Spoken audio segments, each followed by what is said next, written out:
morning all of you. Chapter 5, India's foreign trade, class 12. Next topic, India's foreign trade after independence. In previous class we discussed about India's foreign trade on the eve of independence or before independence. So before independence, India became net exporter of raw material and importer of finished goods. So there was a monopoly control of Britishers, and we can say our balance of trade was favorable. Favorable means when exports are greater than imports, but beneficial for Britishers only. Now India's foreign trade after independence. After independence, we will study three things. Number first, volume of foreign trade.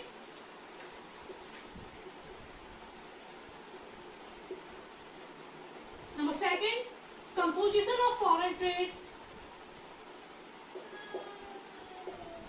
And number third, direction of foreign trade. So we will discuss one by one. Number first, volume of foreign trade. Volume means condition of exports and imports after independence, or we can say 1951 to 2017 or 2020. क्या क्या changes हैं exports and imports में? Initially means starting में. Initially the volume of exports and imports was very low. Starting में क्या था? Initially the volume of exports and imports was very low. Starting में दोनों ही कम थे, एक्सपोर्ट्स भी कम थे क्योंकि हमारी कंट्री इतना प्रोड्यूस नहीं करती थी, और इंपोर्ट्स भी कम थे क्योंकि हमारे पास फॉरेन करेंसी नहीं थी कि हम बाहर से सामान को क्या करें, इंपोर्ट कर सके. तो initially the volume of exports and imports was very low. So even a small increase in total volume indicates a significant change in terms of percentage rise. तो क्या होता था, थोड़ा सा भी चेंज होता था तो क्या होता था, ये बहुत ज्यादा चेंजेस हमें दिखते थे. सो even a small increase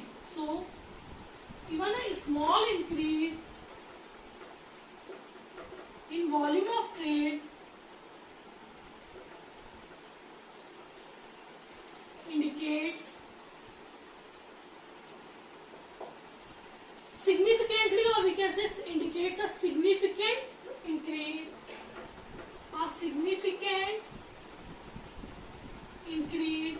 in percentage rise.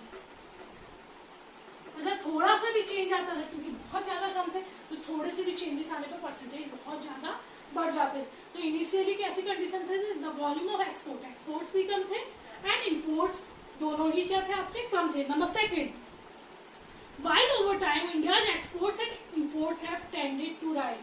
धीरे क्या हुआ, एक्सपोर्ट्स भी बढ़े, while over time exports and imports have tended to rise. धीरे दोनों क्या होने लगी, बढ़ने लगी. पर क्या हुआ, एक्सपोर्ट इंपोर्ट्स बढ़े, साथ ही साथ पॉपुलेशन भी बहुत ज्यादा बढ़ गई, और इससे क्या हुआ, जब पॉपुलेशन बढ़ी तो फिर से एक्सपोर्ट्स कम हो गए और इंपोर्ट्स बढ़ गए, और हमारा बीओपी क्या हो गया, अनफेवरेबल हो गया. Means imports are greater than exports वाली कंडीशन आ गई. India share in the global trade has tended to decline. धीरे इंडिया का ट्रेड का जो ग्लोबल शेयर था वो क्या होने लगा, डिक्लाइन होने लगा. Two because of high growth of population और growth rate of population.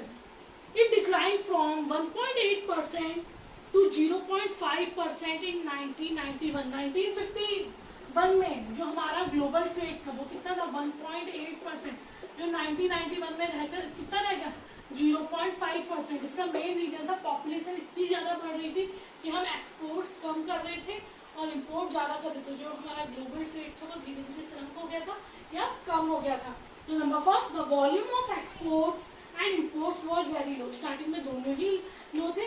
So even a small increase in volume of trade indicates a significant increase in percentage rise. तो क्या होता था, थोड़ा सा भी चेंजेस परसेंटेज बहुत ज्यादा बढ़ा देता था.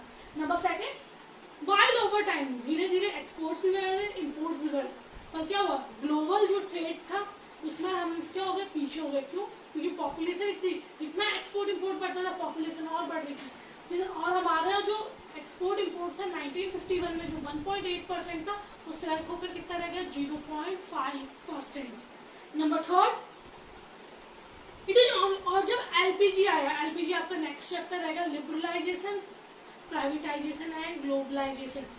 एलपीजी आया उसके बाद क्या हुआ, धीरे धीरे क्या हुआ, प्राइवेटाइजेशन हो गया, प्राइवेट सेक्टर प्रॉफिट के बारे में सोचने लगा और धीरे धीरे हमारा ट्रेड क्या होने लगा, फिर से बढ़ने लगा। और जो हमारा ट्रेड 0.5% पे था वो धीरे धीरे बढ़कर 2% हमारा एक्सपोर्ट हो गया और जो हमारे इंपोर्ट्स थे वो 2.4% हो गए।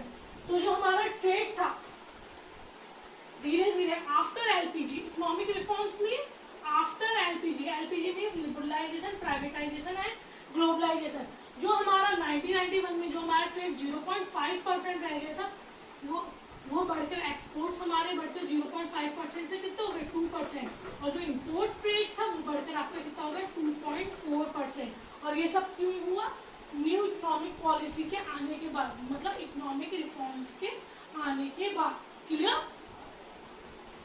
Again, it is only after the initiation of economic reforms that change in the volume of trade has become significant. और ये पॉसिबल तभी हुआ जब एलपीजी आया, इकोनॉमिक रिफॉर्म्स आए, तो volume of foreign trade starting में दोनों ही कम थे, एक्सपोर्ट्स भी कम थे, इंपोर्ट्स भी कम थे।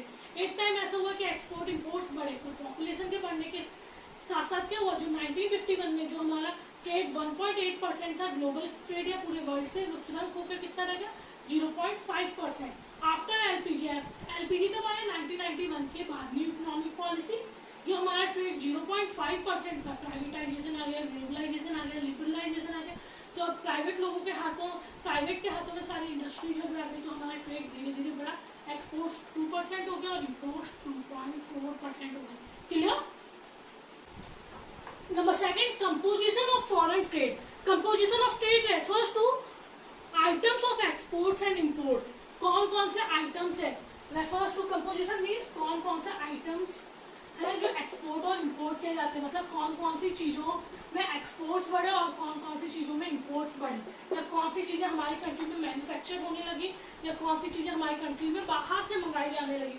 तो composition means items of exports and imports. After independence, there has been substantial change in the composition of India's foreign trade.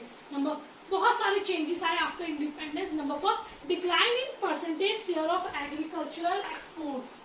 Decline in percentage share of agricultural exports means after independence जो agriculture जितना export किया जाता था उसका percentage धीरे धीरे क्या होने लगा, कम होने लगा। सबसे बड़ा रीजन क्या था, पॉपुलेशन। हम लोगों ने एग्रीकल्चरल आउटपुट बाहर जाता था वो धीरे धीरे हमारा क्या होने लगा, गिरने लगा। उसका मेन रीजन क्या था, सबसे पहला रीजन क्या था, पॉपुलेशन। हमारी कंट्री की पॉपुलेशन सेकेंड लार्जेस्ट पॉपुलेशन है, तो भाई धीरे धीरे हमारी कंट्री में ही उन चीजों का यूज होने लगा। तो सबसे फर्स्ट पॉइंट क्या था, high growth rate of population. Number second, India में ही बहुत सारी इंडस्ट्रीज वगैरह आ गई थी, तो इंडस्ट्रीज वगैरह आने से क्या हुई, जो एग्रीकल्चरल प्रोडक्ट्स थी उनकी नीड्स इंडिया में ही पड़ने लगी थी। तो इंडिया में नीड पड़ने के कारण जो एग्रीकल्चरल एक्सपोर्ट था वो धीरे धीरे क्या होने लगा, कम होने लगा। So India started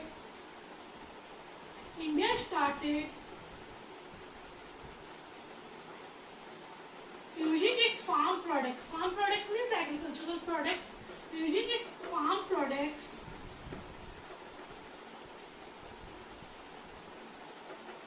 in their own industry. वो अपनी इंडस्ट्री में फार्म प्रोडक्ट्स का यूज करने लगी। जब अपनी इंडस्ट्री में फार्म प्रोडक्ट्स का यूज करने लगी तो उसका एक्सपोर्ट या जो बाहर भेजा जा रहा था वो धीरे धीरे उसका परसेंटेज कम हो, और ऑब्वियस रीजन है पॉपुलेशन बढ़ेगी तो लोग ज्यादा डिमांड करेंगे खाने पीने की, तो अपने आप ही क्या होगा, एग्रीकल्चरल आइटम्स का जो एक्सपोर्ट है वो धीरे धीरे क्या हो जाएगा, कम हो जाएगा। Decline in percentage share of agricultural exports. There has been significant decline in percentage share of agricultural items in total exports due to following reasons. Number first, India started using its farm products as raw material for its domestic industry. जो India में industry बन रही थी उसी में वो अपना farm products क्या करने लगी, यूज करने लगी। And number second, that a substantial rise in India's population, India की पॉपुलेशन इतनी ज्यादा बढ़ रही थी कि फार्म प्रोडक्ट्स की डिमांड कंट्री में हो रही थी और एक्सपोर्ट्स कम किए जा रहे थे। क्लियर? तो एग्रीकल्चरल प्रोडक्ट्स जो एक्सपोर्ट किए जाते थे उनका परसेंटेज क्या हुआ? गिर गया। Number second decline in percentage share of conventional item. Conventional item हुए जो बहुत पुराने समय से चले आ रहे या जिनका नॉर्मली या जनरली जिनसे ट्रेड किया जाता था उनका परसेंटेज भी धीरे धीरे क्या होने लगा? गिरने लगा। नॉर्मली इनमें क्या क्या आ जाता था? फूड ग्रेन, जूट, टी, जिन जो बहुत समय से जिनका कन्वेंशनल मतलब पुराने टाइम से, जिनका पुराने टाइम से ही एक्सपोर्ट किया जा रहा था उनका परसेंटेज भी क्या हो गया? गिर गया।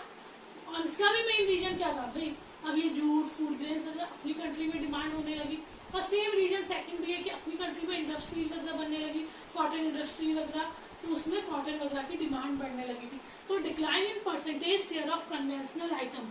Conventional items of India's exports include jute. क्या कौन कौन से आइटम्स थे conventional? Jute, T, tobacco, food grains, coffee, etc. So conventional items of India's export include jute, tea, food grains and minerals. These items constituted the bulk of India's export. और सबसे ज्यादा India का export इन्हीं के through होता था at the time of independence. But with planned development programs is in place, domestic demand for conventional items has tended to increase. So their share in total exports has tended to fall. तो धीरे धीरे क्या हुआ? Domestic industries वगैरह इसकी demand करने लगी और साथ ही साथ पॉपुलेशन भी बढ़ रही थी। Same reason, increase in population and number second demand for domestic industry. Clear? Number third, increase in percentage share of manufactured good. Manufactured good means जो गुड्स बन के तैयार या मैन्युफैक्चर मीन जो मैन्युफैक्चर के बाद इंडस्ट्रीज वगैरह में जो गुड्स वगैरह रॉ मटेरियल से जब फिनिश गुड्स में कन्वर्ट किया जाता है, ये सारी चीजें। तो जो मैन्युफैक्चर गुड्स थे या जो फिनिश गुड्स थे उनका परसेंटेज बढ़ गया। क्यों? क्योंकि भाई हमारी कंट्री में बहुत सारी इंडस्ट्रीज डेवलप हुई। जैसे जैसे इंडस्ट्री डेवलप हुई तो जो रॉ मटेरियल था वो किसमें कन्वर्ट होने लगा? फिनिश गुड्स में। और जितना ज्यादा फिनिश गुड्स बन रहा था उतना ज्यादा वो क्या हो रहा था? एक्सपोर्ट हो रहा था। तो increase in percentage share of manufacture good. और आप ये मान सकते हैं जेम्स एंड ज्वेलरी, मतलब जो रत्न वगैरह होते हैं या ज्वेलरी के मामले में इंडिया नंबर 1 पे है एक्सपोर्ट्स में। Increase in percentage share of manufacture goods. Percentage share of manufacture goods in total export has tended to rise.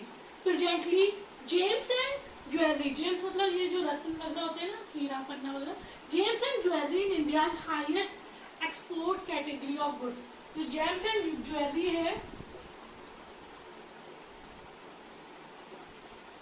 वो इंडिया में सबसे ज्यादा क्या होती है? एक्सपोर्ट की जाती है। मतलब एक्सपोर्ट बहुत सारी चीजें की जाती है पर सबसे ज्यादा एक्सपोर्ट करने वाली चीजों में सबसे ऊपर नाम किसका आता है? ये जो रत्न वगैरह होती है, जो ज्वेलरी वगैरह होती है, उनका highest export category of goods.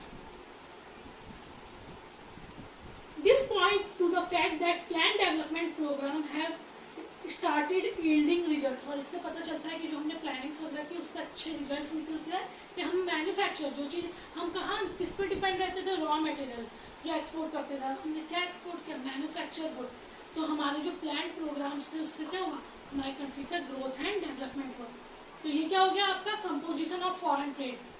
It has 3 parts. Number 4, decline in percentage share of agricultural exports. Number 2, decline in percentage share of conventional items. And number 3, increase in percentage share of manufactured goods. Manufactured goods means when raw material are converted into finished goods. Clear?